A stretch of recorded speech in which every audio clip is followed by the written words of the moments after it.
अस्सलाम वालेकुम, मैं वसीम मलिक हूँ। मेरे साथ मरियम नवाज़ खान है। आज तारीख 19 दिसंबर दिन जुमे का है। आप हमारे यूट्यूब चैनल्स पे तशरीफ़ लाए हैं, बहुत शुक्रिया आपका।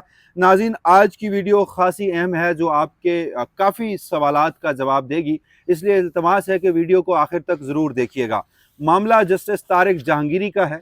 अभी तक सोशल मीडिया पर यह बयानिया फैलाया जा रहा है और जस्टिस तारिक जहांगीरी को हटाने का वाहिद मकसद उनके ऊपर एक ऐसा दाग लगाना था जो सारी जिंदगी उनके साथ चले, यानी उनकी डिग्री जाली है।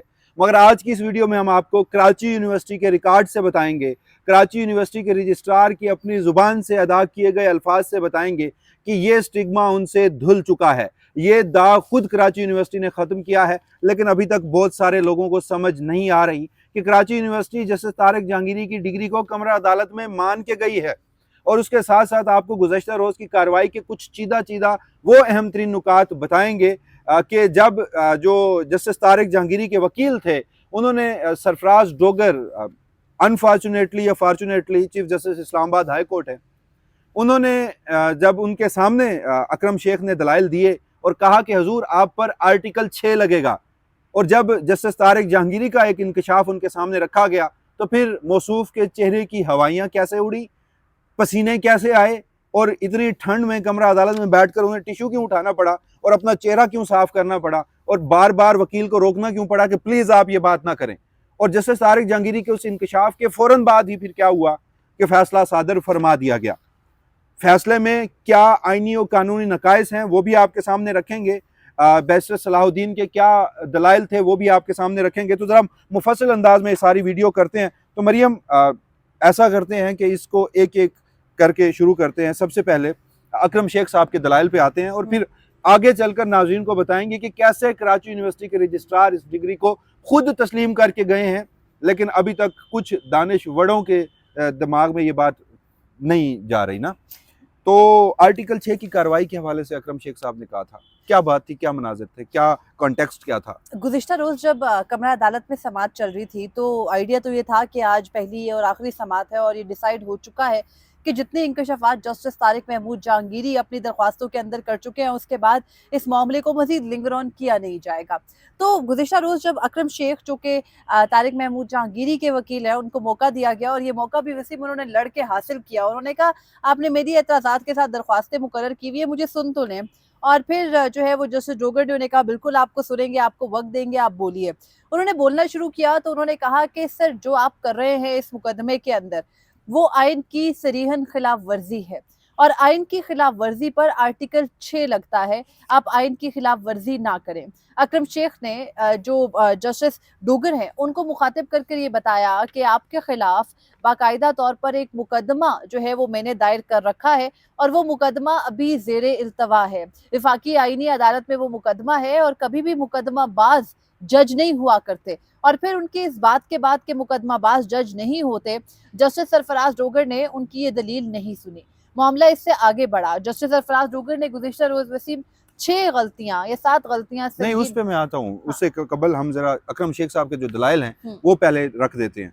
जस्टिस जहांगीरी साहब ने जो एक इंकशाफ किया था कि सरफराज डोगर ने उन्हें डायरेक्टली और इनडायरेक्टली कहा कि आप मुझे पोस्ट डेट रेजिग्नेशन दे दें, उससे क्या होगा कि वो हम अपने पास अमानत के तौर पर, सिक्योरिटी के तौर पर रखूंगा, और मुझे दबाव आ रहा है, कहाँ से आ रहा है, मिलिट्री स्टैब्लिशमेंट ही दबाव डालती है, ये बात तो अब कहीं से ढकी छुपी नहीं रही, तो मैं उन्हें राम कर लूंगा और आपका मामला इस तरह से हम सेटल कर लेंगे। आपके मामले को फिलहाल जो है वो मैं लंबा खींच दूंगा, फौरी तौर पर आपकी समाअत नहीं करूंगा। यानी वो ये जस्टिस डोगर ये चाह रहे थे कि ये जो रोज रोज उन पर दबाव है कि बस 3 दिन का वक्त दो, 2 दिन का वक्त दो, इस वक्त को वो लंबा दे सकते हैं अगर जस्टिस जहांगीरी अपना पोस्ट डेटेड रिजिग्नेशन उनको दे दें।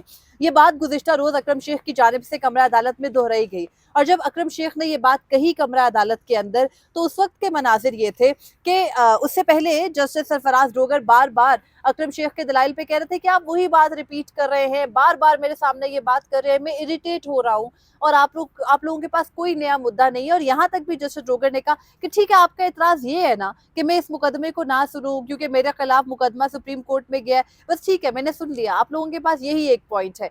तो अकरम शेख ने आखिर में कहा कि नहीं, मेरे पास एक और पॉइंट भी है। और उन्होंने जस्टिस जहांगीरी की दरख्वास्त का वो सफ़ा नंबर 4 खोला, जिसके ऊपर जज साहब के मिसकंडक्ट का तस्करा था, और ये दर्ज था कि किस तरह से जज साहब ने जस्टिस जहांगीरी को बुलाकर ये बताया कि उनके ऊपर कितना दबाव है, वहां पर कुछ और लोग भी थे, और उनको बताया कि उस दबाव की वजह से अगर पोस्ट डेटेड रेजिग्नेशन दे दे तो फिर वो ये कर सकते हैं कि फिल और वक्त दबाव डालने वालों को बताएंगे। इसी हवाले से सुप्रीम जुडिशल काउंसिल में एक दरखास्त भी आपके खिलाफ पेंडिंग है जो हमने दायर की है। अच्छा, जब ये कर रहे थे तो चूंकि वो कमरा अदालत में मोबाइल फोन भी अलाउ नहीं थे, एक जुडिशल मार्शल का समा था, पुलिस एहलकार जो थे पहली मर्तबा, में इस तरह तो कमरा अदालत में पुलिस एहलकार जो है वो फिर रहे थे, तो हम बैठ के, अच्छा फिर ऑडियो का भी कमरा अदालत नंबर 1 में मसला है, जानबूझकर जो स्पीकर हैं उनकी तारें काटी गई हैं ताकि लोगों को समझ ना आए, या अगर साफी भी रिपोर्ट करें तो उन्हें भी बहुत तगोदो करनी पड़े। तो एक स्पीकर के करीब हम मुख्तलिफ साफी बैठकर ये सब नोट कर रहे थे, तो जैसे ही उन्होंने ये पैराग्राफ पढ़ा मैं खड़ा हुआ जस्टिस डोगर के तासुरात जानने के लिए। लिटरली काश ये कल की हेयरिंग बराह रास्त नशर हो रही होती।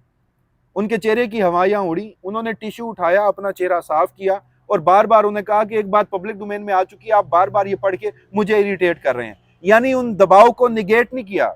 जज साहब के पास मौका था कि वो कहते हैं कि जहांगीरी साहब झूठ बोल रहे हैं, मैंने ऐसा नहीं कहा। और मैं एक हाजिर सर्विस जज हूँ, मेरे ऊपर इल्जाम लगाया जा रहा है, लेकिन चूंकि जस्टिस जहांगीरी की इस बात में सदाकत थी और जस्टिस जहांगीरी को जो ऑफर जस्टिस सरफराज डोगर ने की थी उसको उन्होंने मुस्तरद कर दिया, और उसके बाद अपना कोई रेजिग्नेशन लिख कर नहीं दिया, अपनी जंग लड़ी। ठीक है, कल जिस तरीके से फैसला आया हम उसके मुज़ामरात पर भी आते हैं, लेकिन जस्टिस डोगर की उस वक्त हालत देखने के लायक थी। और फिर अकरम शेख साहब के दलाइल को ये कहकर के बस आप बार बार वही बात रिपीट कर रहे हैं, हो गया हो गया हो गया, उनके दलाइल को समेट दिया गया। लेकिन वसीम, जस्टिस जहांगीरी के वकील अकरम शेख ने कुछ चीदा चीदा बातें कही, उनको मेंशन करके फिर हम सलाउद्दीन के दलाइल पर और फिर फैसले के अंदर जो गलतियां हैं उन पर आते हैं। उन्होंने तो यहाँ तक कहा कि आप मोतसब जज हैं, तासुब आपका ये हकीकी है, नजर आ रहा है, सरफेस पे है, ये नहीं है कि कोई ख्याली बात है। फिर उन्होंने कहा कि आप जानिबदार हैं, आप स्कोर सेटल कर रहे हैं जस्टिस जहांगीरी से। मजीद उन्होंने कुरान पाक की एक आयत पढ़ी जो कि फ़ाहकमू बैन नास बिल हक, यानी कि तमाम लोगों के दरमियान बिला तफरीक इंसाफ करो। ये पूरी आयत पढ़ी, इसका तर्जुमा पढ़ा। सुप्रीम कोर्ट का लोगो भी है, अदालतों का, बल्कि हमारी अदालतों का लोगो है, और उसका हवाला दिया, और उसका पूरी आयत जो है वो अकरम शेख ने पढ़कर सुनाई कि तुम लोग, जो कुरान की आयत है उसका तर्जुमा है कि बस तुम लोगों में इंसाफ से फैसला किया करो और नफ्स की ख्वाहिश की पैरवी ना करो कि वो तुम्हें अल्लाह की राह से हटा देगी। बेशक जो अल्लाह की राह से गुमराह होते हैं उनके लिए सख्त आजाब है, इसलिए कि वो हिसाब के दिन को भूल गए। ये पूरी आयत पढ़ी गई, और उसके बाद वसीम कुछ गज़वा एहज़ाब के एक वाक़े का जिक्र, गज़वा उहद था या एहज़ाब था, कोई इसमें से एक था, वो अगर मैं उसमें गलत नहीं हूँ उसकी हम तस्हीह बाद में कर लेते हैं। तो हज़रत अली करमुल्लाह वजहू का जो एक मिसाल दे रहे थे कि जब उनका एक काफ़िर से आमना सामना हुआ, टाकरा हुआ, तो उस काफ़िर ने हज़रत अली के मुँह पर थूक फेंकी।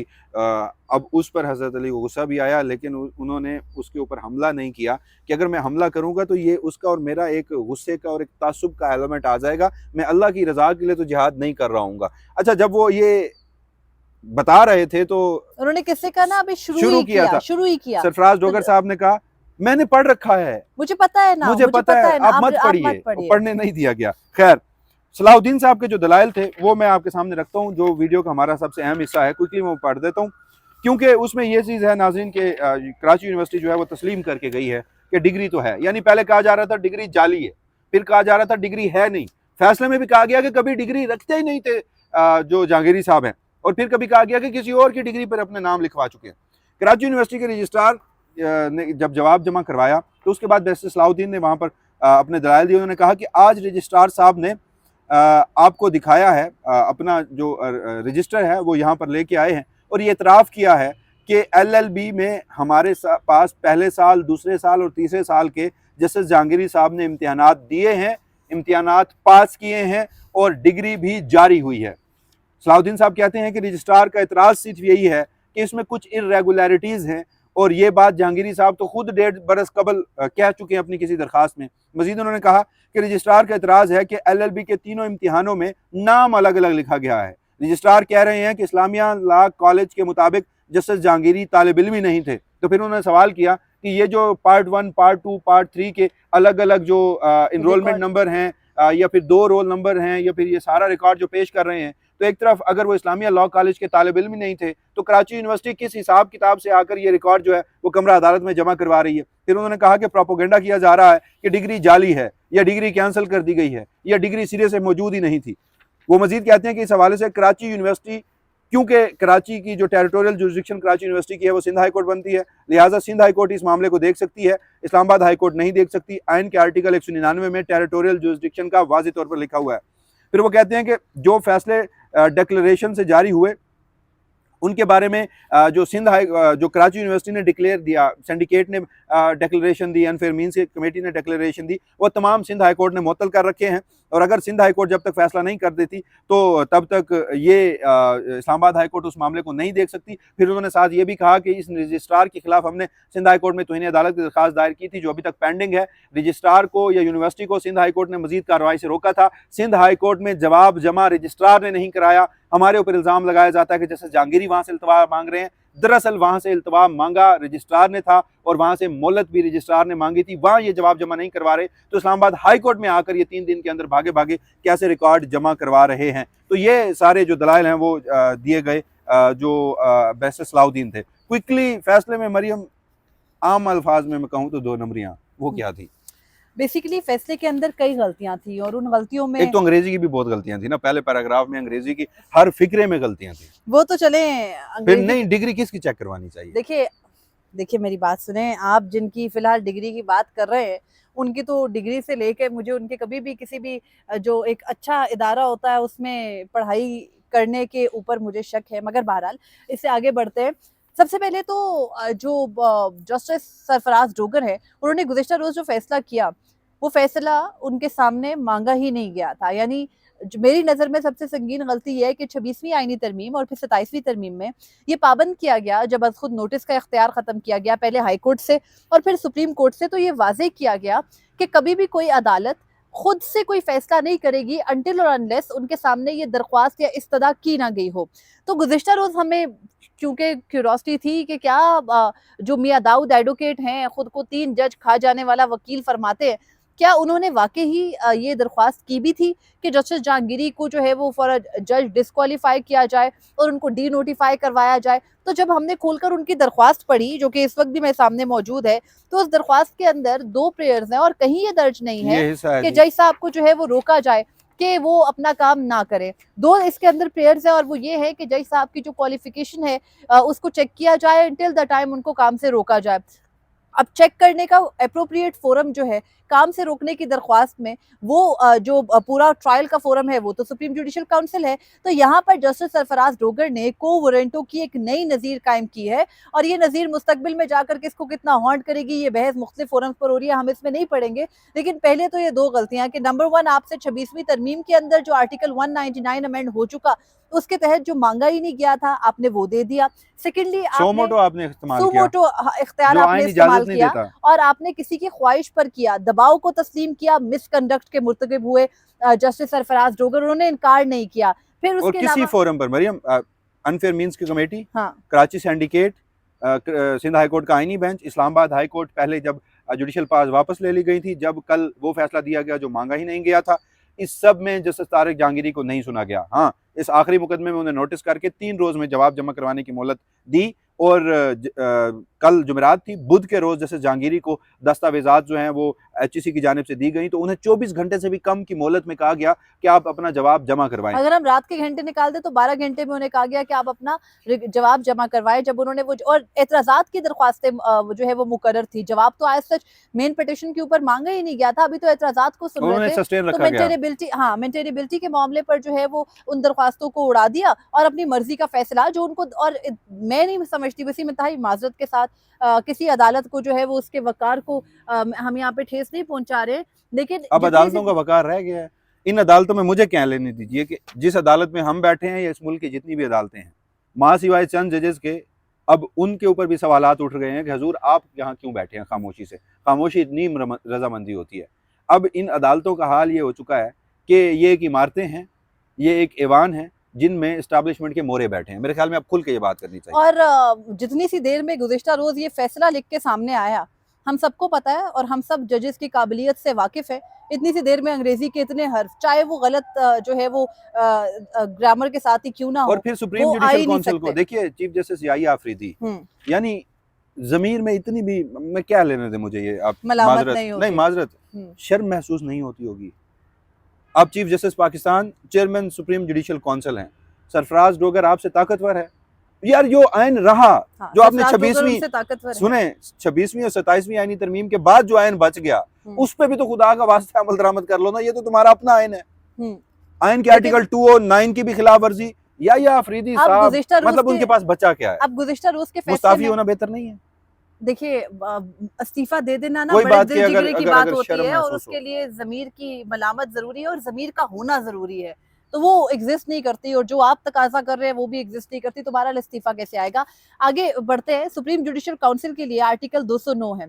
एक बात तो ये तय है ना कि आर्टिकल 209 की खिलाफ वर्जी जो है वो जस्टिस डोगर ने कर दी। खुद ही अपने हाथ में जो है वो जज, ज्यूरी, एग्जीक्यूशनर वाला इख्तियार लिया और एक जज साहब को ओहदे से ना सिर्फ नाअहल कर दिया, कहा जी उनकी भर्ती दुरुस्त नहीं थी, लॉफुल नहीं थी, उनको जज बनाया कैसे गया? तो उसका बर्डन तो उस वक्त की जुडिशल कमीशन ऑफ पाकिस्तान पे भी पड़ता है। आप क्यों नहीं बुलाकर पूछते उस वक्त के जुडिशल कमीशन को, उन जज साहिबान को, उन वकला को जिन्होंने जस्टिस जहांगीरी को यहाँ तक लाया, फिर उस हुकूमत को जिन्होंने, मुस्लिम लीग नून की हुकूमत जिन्होंने एडवोकेट जनरल बनाया, फिर उस वक्त की जो है वो पाकिस्तान पीपल्स पार्टी, और उससे पहले के दौर में जब वो प्रोसिक्यूटर के ओहदे पर काम करते रहे, एडिशनल अटॉर्नी जनरल के ओहदे पर काम करते रहे, फिर तो अब सारे वकला की डिग्रियां चेक होनी चाहिए। मगर बहरहाल इस पॉइंट से भी आगे हुकूमत ने क्या किया, गुज़िश्ता रात 12 बजे के बाद पहले जो है वो वजीर आजम समरी भेजते हैं।